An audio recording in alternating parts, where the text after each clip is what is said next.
Good morning student, myself Pratibha Poswal, government college Begu. आज का जो टॉपिक है वो बीएससी सेकेंड ईयर के स्टूडेंट के लिए पेपर फर्स्ट का यूनिट सेकंड का टॉपिक है। इससे पहले बच्चों हमने पढ़ी थी ट्रांसपोर्ट ऑफ एनर्जी। आज हम पढ़ेंगे ट्रांसपोर्ट ऑफ मास। उसके साथ ही आज हम पढ़ेंगे Maxwell's law of velocity distribution, Maxwell के वेग वितरण का नियम। तो सबसे पहले बच्चों हम पढ़ते हैं ट्रांसपोर्ट ऑफ मास, यानी कि गैसों का विसरण, डिफ्यूजन ऑफ गैस, द्रव्य का अभिगमन। ट्रांसपोर्ट ऑफ मास यानी कि द्रव्यमान का, किसी भी दो गैस हैं उनमें द्रव्यमान का ट्रांसपोर्ट यानी अभिगमन किस प्रकार से होता है।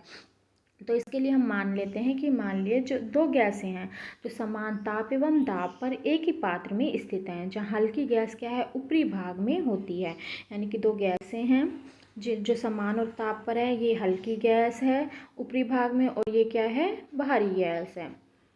इस प्रकार से हम मान लेते हैं।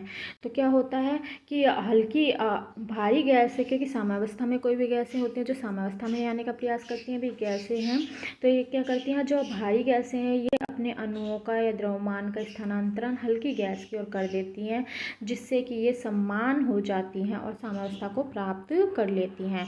इसी घटना को क्या बोलते हैं, डिफ्यूजन कहते हैं, और इसे ही ट्रांसपोर्ट ऑफ मास भी कहते हैं। तो गैसों के जो ताप एवं दाब में बिना परिवर्तन है कि गैसों के ताप और दाब में इसमें ट्रांसपोर्ट ऑफ मास में कोई भी परिवर्तन नहीं होता, यानी कि द्रव्य का अभिगमन होता है, तो गैसों के जो ताप और दाब है वो वही बने रहते हैं जो पहले थे।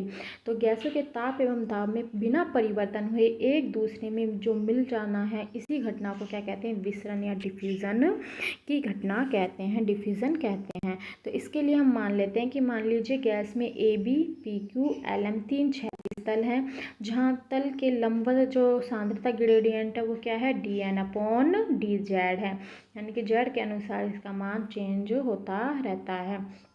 तो मान लीजिए तीन तल क्षैतिज तल है पी क्यू ए बी और एल एम, जो दो क्षैतिज तलों के बीच की दूरी उसके माध्य मुक्त पथ लैम्डा के बराबर है। तो इसके लिए हम मान लेते हैं कि मान लिया जो ये ए बी तल है, ए बी तल में अणुओं की संख्या, एकांक आयतन में अणुओं की संख्या हम बोल सकते हैं सांद्रता, वो क्या है N1 है ए बी तल में।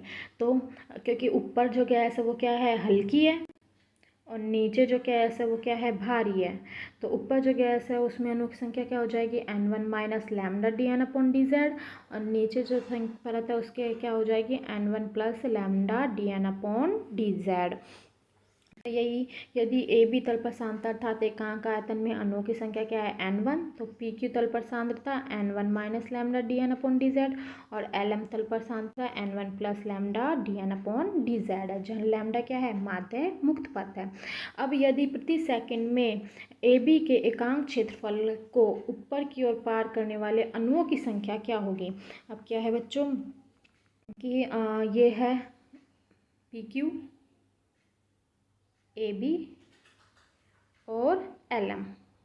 अब वही सांद्रता साम्यावस्था प्राप्त करने के लिए, क्योंकि यहाँ पर हल्की गैस है यानी कि अणुओं की संख्या कम है, यहाँ भारी गैस यानी कि अणुओं की संख्या अधिक है, तो ये जो अणु हैं ये नीचे से क्या इस ए बी को पार करके ऊपर की ओर जाने का प्रयास करते हैं। इसी प्रकार से इसमें भी कुछ अणु हैं जो नीचे का आने का प्रयास करते हैं, लेकिन नीचे से ऊपर जाने वाले अणुओं की संख्या क्या होती है अधिक होती है। तो हम जानते हैं कि एक दिशा में कितने अणु जाते हैं, 1/3 पार्ट अणु होते हैं, 1/3 पार्ट अणु होते हैं। तो इस प्रकार से मैंने आपको पहले भी समझाया था ट्रांसफर ऑफ एनर्जी और ट्रांसफर ऑफ विस्कोसिटी में कि 1/3 1/3 1/3, और प्लस एक्स डायरेक्शन में और माइनस एक्स डायरेक्शन में देखें तो 1/6 और 1/6, यानी कि हम कह सकते हैं एक डायरेक्शन में कितने 1/6 से टोटल का 1/6 पार्ट अणु जाते हैं। तो यानी कि नीचे से एल एम से पी क्यू जाने वाले 1/6 पार्ट में से अगर पी क्यू से एल एम की ओर आने वाले 1/6 पार्ट अगर हम माइनस कर दें तो हमें जितने अणु ट्रांसपोर्ट हुए हैं उनकी संख्या का हमें पता लग जाएगा।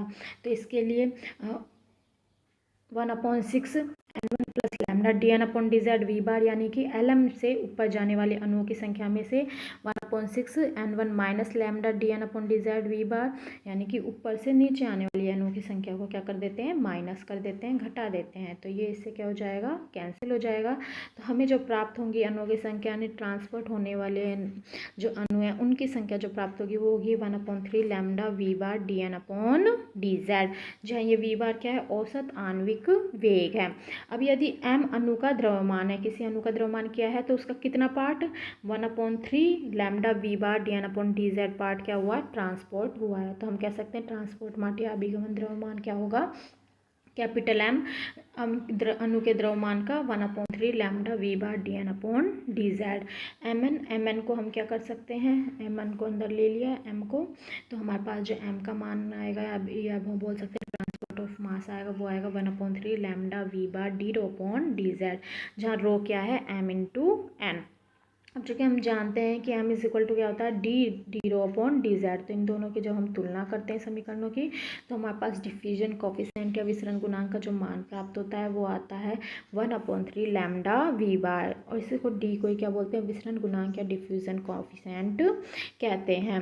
तो चूँकि हम जानते हैं कि माध्य मुक्त पथ लैम्डा क्या होता है, प्रोपोर्शनल टू होता है 1/n के सांद्रता के, और प्रोपोर्शनल होता है T अपॉन पी के, और वी बार प्रोपोर्शनल तो होता है रूट टी। तो ये वैल्यू हम किस में, समीकरण नंबर 3 में पुट कर देंगे, लैम्डा की भी और वी बार की। तो हमें जो प्राप्त होगा वो होगा V D is proportional to T upon P, lambda की जगह, और V root T V bar की जगह। तो हमें जो प्राप्त होगा D is proportional T upon P into root T, तो ये तो हाफ और ये 1, तो कितना हो गया 3/2, और अपॉन पी। तो हम कह सकते हैं विसरण गुणांक जो डी है वो दाब के क्या होता है, यानी प्रेशर के क्या होता है, व्युत्क्रमानुपाती होता है, और टी की 3/2 पार्ट के क्या होता है, समानुपाती होता है। अब यदि एक गैस का दूसरी गैस में विसरण होता है, क्योंकि एक गैस का तो उसका जो सूत्र होता है वो क्या होता है, वो होता है D is equal to 1/3 lambda 1 V1 bar N2 plus lambda 2 V2 bar N1 upon N1 plus N2। ये एक गैस का दूसरी गैस में विसरण का सूत्र है। अब हम देखते हैं शांता गुणांक ईटा, जो हमने पहले स्टार्टिंग पढ़ा था, विसरण गुणांक डी, इनमें क्या संबंध है। तो शांता गुणांक हमने निकाला था, हमें प्राप्त हुआ था 1/3 mn V bar lambda. mn क्या है, रो, तो ये हो जाएगा 1/3 रो वी बार लैम्डा, और डी हमने अभी निकाला है, उसका मान क्या था 1/3 वी बार लैम्डा। तो ये हम दोनों में जब रिलेशन निकालते हैं, यानी कि शांता गुणांक में जब विसरण गुणांक का भाग देते हैं, तो हमें प्राप्त होता है रो, यानी eta upon D equal to rho, या हम कह सकते हैं कि ratio of viscosity coefficient and diffusion coefficient वो किसके इक्वल टू होता है, डेंसिटी के इक्वल टू होता है, रो के। यदि हम डी ईटा व के में रिलेशन देखें तो क्या है होता है, ईटा इक्वल टू क्या है, डी रो। यहाँ पर ईटा क्या है, विस्कोसिटी कोफिशिएंट, डी क्या है, डिफ्यूजन कोफिशिएंट, और के क्या है, thermal coefficient, conductivity, thermal conductivity. तो ये हो जाएगा ईटा इक्वल टू क्या है, डी रो इधर से, और के अपॉन ईटा हमने पहले निकाला हुआ था, क्या था, सीवी। तो हमारे पास जो के प्राप्त होगा वो क्या होगा, सीवी डी रो।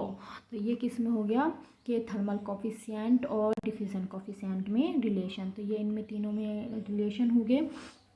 उम्मीद करती हूँ ये बच्चों आपको समझ में आया। अब हम नेक्स्ट टॉपिक पढ़ते हैं, गैसों में वेगों का मैक्सवेल वितरण, या मैक्सवेल का वेग वितरण का नियम। मैक्सवेल एक साइंटिस्ट थे, उन्होंने एक नियम दिया था जिसे कहते हैं मैक्सवेल का वेग वितरण का नियम। तो इन्होंने बताया था कि अनुगति सिद्धांत के अनुसार प्रत्येक गैस अत्यंत सूक्ष्म तथा समरूप कणों से क्या होता है, मिलकर बना हुआ होता है, यानी कि प्रत्येक गैस छोटे छोटे कणों से मिलकर बने हुए होते हैं, जिन्हें क्या कहते हैं, जिन्हें हम अणु कहते हैं। और ये अणु जो होते हैं वो सभी दिशाओं में गति करते हैं, यानी कि सभी दिशाओं में गति करने के लिए ये अणु क्या रहते हैं, स्वतंत्र रहते हैं, वो किसी भी दिशा में कहीं भी गति कर सकते हैं।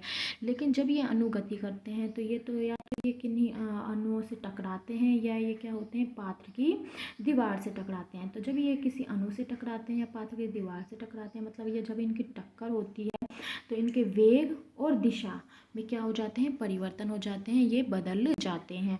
इनके वेग का परिमाण और दिशा क्या हो जाती है, चेंज हो जाती है। तो एक नियत ताप पर किसी गैस में प्रत्येक वेग के अणु मिल सकते हैं, यानी कि कोई भी अणु है तो इन सभी अणुओं का वेग क्या है, समान नहीं है। एक सभी अणु अलग अलग वेग से क्या करते रहते हैं, गति करते हैं, यानी कि प्रत्येक वेग के अणु यहाँ पर उपस्थित हो सकते हैं, लेकिन इन सभी अणुओं का जो वर्ग माध्य मूल वेग है यानी RMS वेग है वो क्या रहता है, वो अपरिवर्तित रहता है। तो मैक्सवेल ने सांख्यिकी के आधार पर बताया कि किसी भी गैस में अणु के जो वेग है इसके लिए उन्होंने एक नियम के अनुसार ये क्या है, किसी भी गैस में क्या रहते हैं, वितरित रहते हैं। जो इनका यही वितरण का जो नियम है इसी को मैक्सवेल का वेग वितरण का नियम कहते हैं। तो मैक्सवेल ने इस वेग वितरण नियम के लिए अपनी कुछ परिकल्पनाएं दी थी। वो परिकल्पना क्या थी वो देखिए। पहली परिकल्पना जो इन्होंने दी थी वो दी थी कि गैस के निश्चित आयतन में अणुओं की संख्या क्या होती है, बहुत अधिक होती है। यानी कोई गैस है तो उसके निश्चित आयतन में बहुत अधिक अणुओं की संख्या होती है, और ये जो अणुओं की संख्या है यानी कि ये जो अणु है वो 0 से इनफाइनाइट तक इनका वेग कुछ भी हो सकता है, यानी कि स्थायी भी हो सकता है और इनका वेग बहुत अधिक भी हो सकता है। औसत रूप से संपूर्ण आयतन में प्रत्येकांक आयतन में अणुओं की संख्या समान रहती है, यानी कि संपूर्ण आयतन में जो प्रत्येकांक आयतन है यानी कि इस प्रत्येकांक आयतन में इसमें अणुओं की क्या रहती है, संख्या समान रहती है।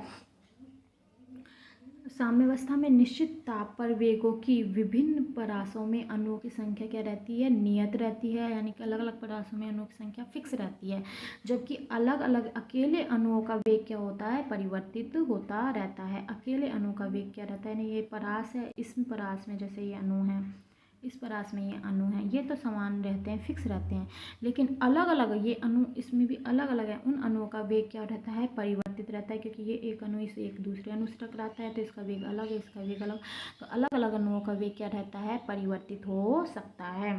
तो प्रत्येक आयतन अवयव हम बोल सकते हैं वॉल्यूम एलिमेंट में अणु जो होते हैं वो सभी संभव वेग उनके क्या हो सकते हैं, अणुओं के सभी संभव वेग हो सकते हैं, उनका वेग कुछ भी हो सकता है, जो एक निश्चित नियम के अनुसार वितरित होते हैं, यानी कि इनका वेग जो इसी वितरित रहते हैं किसी भी गैस में, उस वेग नियम को ही क्या बोलते हैं, वेग के वितरण का नियम बोलते हैं, हम बोल सकते हैं मैक्सवेल के वेग वितरण का नियम कहते हैं।